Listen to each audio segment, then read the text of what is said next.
4 inches వెడల్పు 4 inches పొడవుతోటి ఈ విధంగా 4 పీసెస్ అయితే తీసుకోవాలి. ఈ 4 పీసెస్ని ఈ విధంగా డబుల్ పోలింగ్ అయితే చేశానండి. ఈ విధంగా పోలింగ్ చేసుకున్న తర్వాత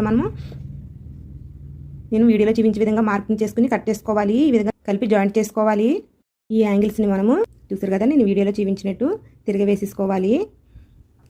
ఈ విధంగా తిరగవేసుకున్నాక మనం వదులుకున్న గ్యాప్ని క్లోజ్ చేస్తూ చుట్టూ అయితే కుట్టు వేసేసుకోవాలండి. ఇంకా సర్కిల్ రెడీ చేసుకున్నాక నేను వేరే కలర్ పీసుల్ని 2 పీసెస్ తీసుకున్నాను. ఇవైతే స్క్వేర్ షేప్లో తీసుకున్నాను. చుట్టూ కూడా మడత పెట్టి కుట్టు అయితే వేసేస్తున్నాను. 2 పీసుల్ని కూడా చుట్టూ మడత పెట్టి కుట్టు వేసేసుకోవాలి. ఈ స్క్వేర్ బిట్స్ని అయితే మనము 2 ఇంచెస్ వెడల్పు 2 ఇంచెస్ పొడవు వచ్చే విధంగా రెడీ చేసుకున్నాను. ఈ విధంగా రెడీ చేసుకున్నాక ఈ సర్కిల్ మీద ఒక్కొక్క సర్కిల్ మీద ఒక్కొక్క స్క్వేర్ బిట్ని అయితే స్టిచ్చింగ్ చేసేసుకోవాలి. జాయింట్ చేసుకోవాలండి. నేను వీడియోలో చూపించే విధంగా మనం సర్కిల్ని కొద్దిగా తక్కువగా మడత పెట్టి ఈ విధంగా స్టిచ్చింగ్ వేయాలి. టోటల్ లుక్ అయితే ఈ విధంగా ఉందండి. ప్లీజ్ అండి, వీడియో నచ్చితే లైక్ చేయండి, ఛానల్ కూడా సబ్స్క్రైబ్ చేయండి.